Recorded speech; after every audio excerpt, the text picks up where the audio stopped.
Bonjour, pour alimenter un peu les vidéos, je remonte un peu en arrière et donc je vais vous parler aujourd'hui de Dolls, film de Takeshi Kitano. Dolls précède immédiatement Zatoichi dans la filmographie de Takeshi Kitano et c'est un peu le jour et la nuit. À vrai dire, ça l'est autant dans le ton que dans la réception, si ça se trouve. Dolls a en effet été un peu boudé à sa sortie, là où le succès de Zatoichi a dépassé la mesure. Je n'ai pour l'heure vu aucun film de Kitano postérieur à ces deux-là. J'ai l'impression que le cinéaste a été nettement moins bien diffusé en France après coup. Aussi ai-je tendance à les envisager d'un œil bien particulier. Mais c'est au bénéfice de Dolls. Film délicat, sensible, triste, émouvant, et surtout bien davantage personnel que La Commande de Zatoichi, que j'apprécie quand même, et probablement plus aujourd'hui qu'au premier visionnage. Film de Takeshi Kitano et pleinement, quand bien même sans Beat Takeshi à l'écran, je suppose que ça a pu jouer dans sa réception, Dolls bénéficie d'une plastique irréprochable, sublimant son propos, que d'aucuns ont pu trouver naïf, mais j'ai du mal avec ce qualificatif, que je ne parviens jamais à associer à la tristesse ou à la cruauté. J'y reviendrai en temps utile. C'est enfin un film imprégné d'âme japonaise qui puise dans la culture de l'archipel et tout autant dans ses représentations, pour nous éventuellement incongrues, mais qui n'en a pas moins une admirable portée universelle. Kitano n'aime semble-t-il pas trop l'expression de film à sketch associé à Dolls. Il n'en reste pas moins que le film, passé à un important prologue, développe trois petites histoires, mais finalement plus entrelacées que successives. La première constituant même le fil rouge, haha, liant l'ensemble pour assurer l'indéniable cohérence du film de bout en bout. Mais commençons par le commencement, et donc le prologue, qui inscrit Dolls, au titre déjà éloquent, dans la tradition toute japonaise du bunraku. On disait autrefois plus exactement joruri, le nom bunraku vient d'une salle emblématique. C'est-à-dire l'art du théâtre de marionnettes. Mais pas vraiment le guignol lyonnais. Le bunraku est l'un des trois grands genres théâtraux japonais, avec le no et le kabuki, lequel lui est d'ailleurs lié. Et s'il avait sans doute une dimension populaire, cela allait pourtant bien au-delà. C'est tout particulièrement vrai des nombreuses pièces qu'a consacrées à ce répertoire le fameux Chikamatsu Manzaemon. On dit parfois le Shakespeare japonais, si ça veut dire quelque chose. Dont j'avais lu il y a peu, à titre d'exemple, La mort des amants à Sonezaki, dans l'anthologie 1000 ans de littérature japonaise, célèbre pièce bourgeoise, comme on dit, illustrant le thème essentiel pour l'auteur du double suicide. Thème qui a marqué Kitano. Le superbe Hanabi, notamment, en témoigne. Mais il semble cependant porter un regard un brin ambigu sur le célèbre dramaturge et insiste sur son image d'auteur à la mode en son temps. Mais quoi de mieux pour un auteur que de conjuguer reconnaissance artistique et succès populaire? Quoi qu'il en soit, c'est justement sur un assez long extrait d'une pièce de Shikamatsu, Le courrier pour l'enfer, encore une variante sur le double suicide, que s'ouvre Dolls. Choc culturel considérable, et souhaité comme tel peut-être, le spectateur occidental est probablement décontenancé par cet étonnant spectacle, et si les costumes et les grandes marionnettes superbes réjouissent son œil, leur manipulation peut davantage le déconcerter, mais pas autant cependant que l'accompagnement musical où les notes saccadées du shamisen sont accompagnées d'un récitatif très expressif et surtout atonal, dirais-je, chose à laquelle nous ne sommes sans doute guère accoutumés, au point où, je le dirais, c'en est presque douloureux. Pour autant, ce prologue, avec sa rigueur éventuelle, n'est pas dépourvu d'un plaisir esthétique, sublimé par une caméra habile faisant ressortir les couleurs du spectacle, et ce plaisir, passé le choc initial, s'affirme de plus en plus tandis que le spectateur se met dans le bain de la représentation et en devine peu à peu les traits saillants. L'image de ce couple torturé par un amour impossible, vêtu des superbes costumes conçus par Yoji Yamamoto, on y reviendra, donne le ton de la suite. Et forcément, devant chacun des couples au cœur des trois histoires qui suivront, nous reconnaîtrons les marionnettes. L'assimilation est flagrante avant tout pour le couple des mendiants enchaînés, qui en viennent à terme à porter les costumes de ces marionnettes du prologue, mais c'est en fait vrai de tous. Quant à Kitano, dont la grand-mère était conteuse de bunraku et jouait du shamisen, autant dire qu'il baignait dans cet art depuis son plus jeune âge. Et il est peut-être d'autant plus le marionnettiste qui choisit cette fois, à l'instar de certains manipulateurs des poupées du bunraku, de demeurer invisible. On commence donc avec les mendiants enchaînés. C'est le premier récit du film, et cependant sa véritable base. Le thème du bunraku ne s'y est en fait ajouté qu'après coup. Il provient d'une image demeurée dans la mémoire de Kitano, d'une scène à laquelle il avait assisté et avait ensuite longtemps ruminé. Deux mendiants, un homme et une femme, avançant silencieusement, liés ensemble par une corde, et suscitant les quolibets des spectateurs et les mauvaises blagues des enfants notamment, mais n'y prenant pas garde. L'image était aussi intrigante que belle et forte, et Kitano voulait en traiter sans savoir trop comment. Il redoutait notamment que ce matériau initial soit insuffisant pour constituer un long métrage. D'où plus tard cette idée d'associer ce premier récit à d'autres, dans un film placé en outre sous le patronage du répertoire du Bunraku, dans lequel il s'insère, il est vrai, parfaitement, d'autant que l'on devine d'emblée dans le périple morne des mendiants enchaînés le thème inévitable du double suicide.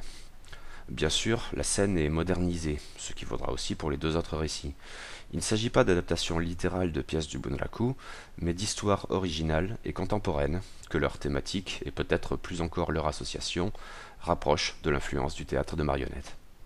La scène exposée, il s'agit de l'expliquer, d'où un long flashback, caractéristique de l'art de Kitano, qui aime souvent mêler les temporalités, mais peut-être jamais autant que dans Dolls. Bien sûr, c'est une histoire d'amour tragique qui a suscité ce pénétrant tableau.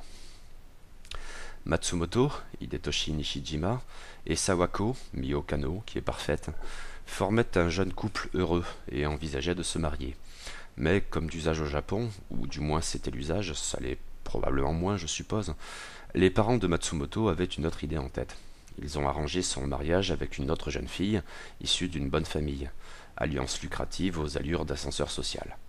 Matsumoto a d'abord refusé, engagé qu'il était auprès de Sawako qu'il aimait, l'autre, il ne la connaissait même pas, mais il a fini par céder. Or, le jour même du mariage, on l'informe que Sawako a fait une tentative de suicide. Elle est toujours vivante, mais elle a perdu la tête, et sans doute ne le reconnaîtra-t-elle pas, même lui, et c'est sa faute pourtant.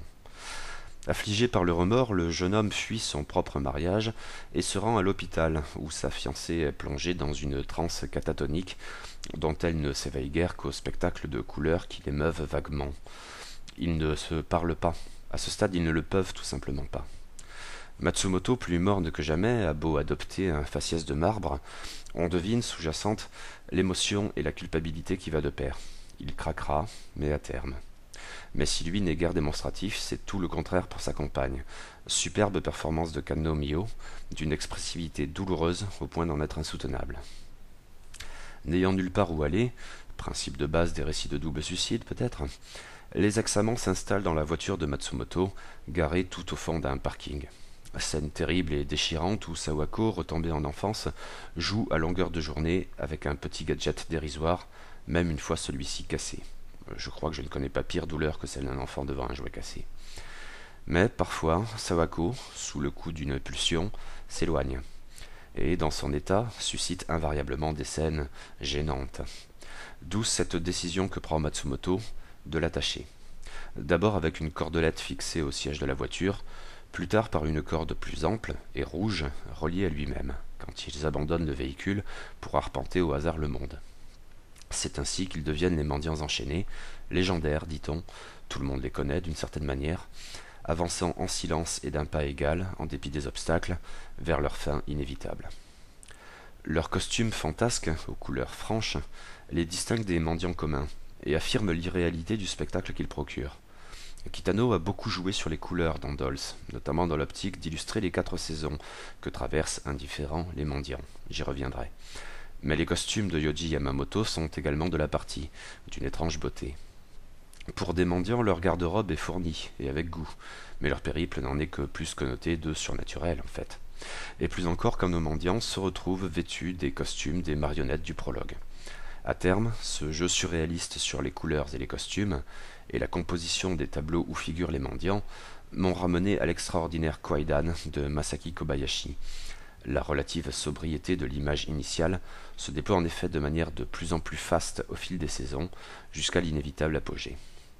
Mais c'est ainsi que Kitano nous guide jusqu'aux autres récits, qui seront ensuite entrelacés plutôt que successifs, mais ce sont bien les mendiants enchaînés qui captivent l'écran et justifient, de par leurs errances, les passages d'une histoire à une autre.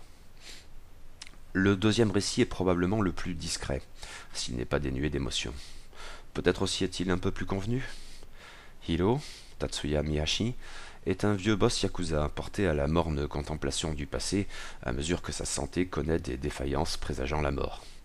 C'est ainsi que lui revient en tête une scène essentielle de sa vie, celle, probablement, qui en a constitué le tournant fatidique.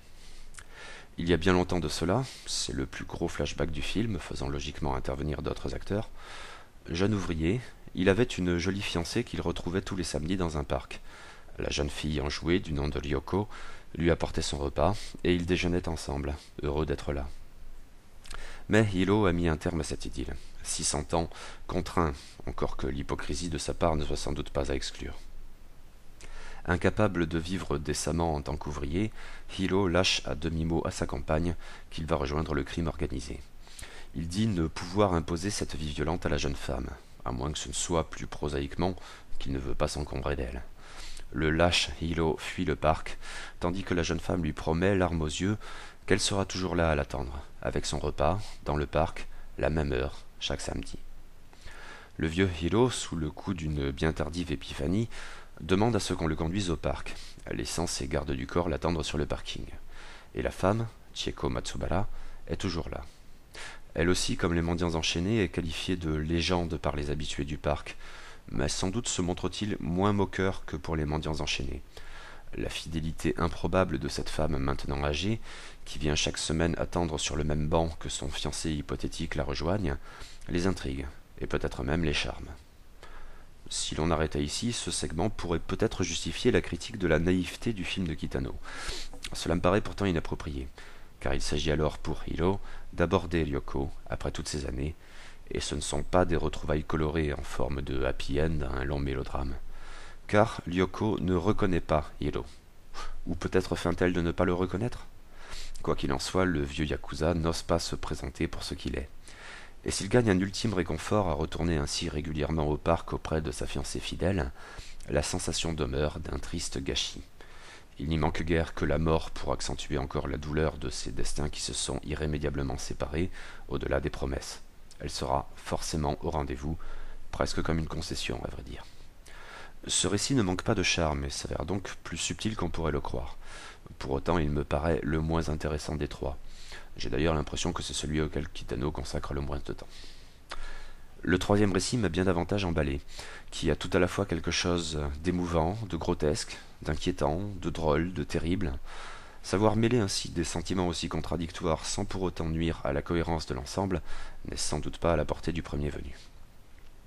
Haruna Yamaguchi, Kyoko Fukada, est une starlette de la J-pop, dont le tube principal est finalement bien plus insupportable que l'expressivité atonale du prologue. Cette soupe immonde, mais sans doute encore davantage son joli minois d'adolescente ou peu s'en faut, lui valent cependant bien des fans. Parmi eux, le plus acharné est probablement Nukui, Tsutomu Takeshige.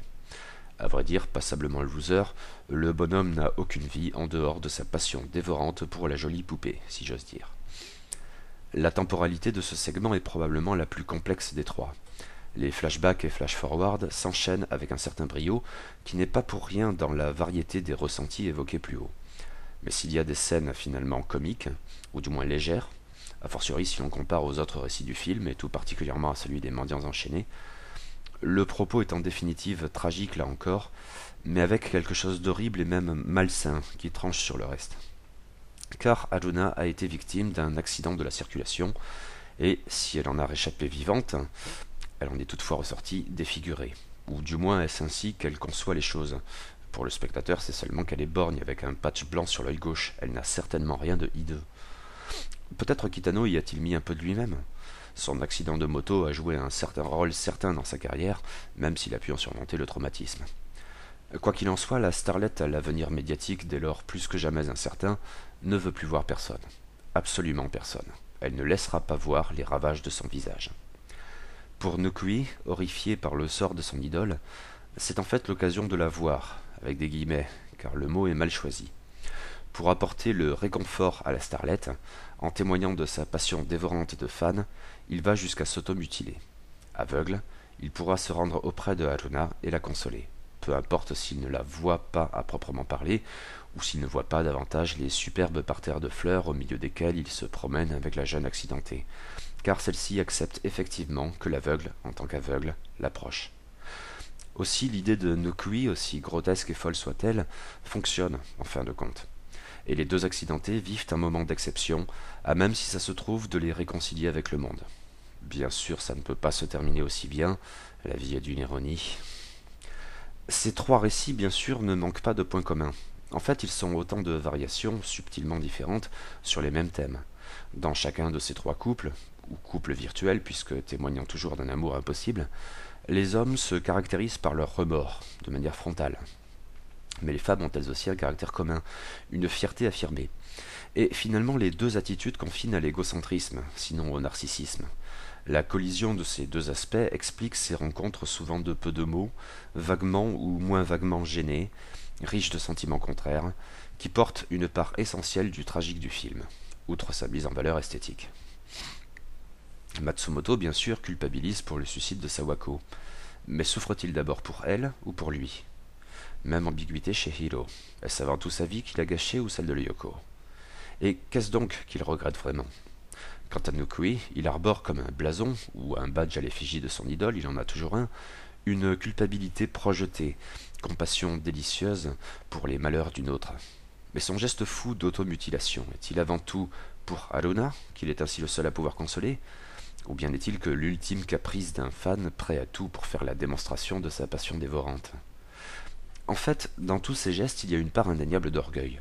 Cela peut paraître paradoxal pour Matsumoto, qui abandonne une vie luxueuse pour sombrer dans la déchéance de la mendicité, en habitant l'épave de sa belle voiture, mais on peut finalement y voir le désir d'un homme d'affirmer sa probité contre les us et coutumes d'un monde matérialiste qu'il peut enfin mépriser pleinement, avec éventuellement une certaine pause.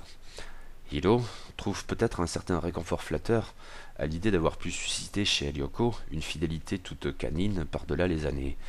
Quant à Nukui, il a tout du sauveur, trop heureux de mettre en avant son sacrifice pour en recevoir des éloges.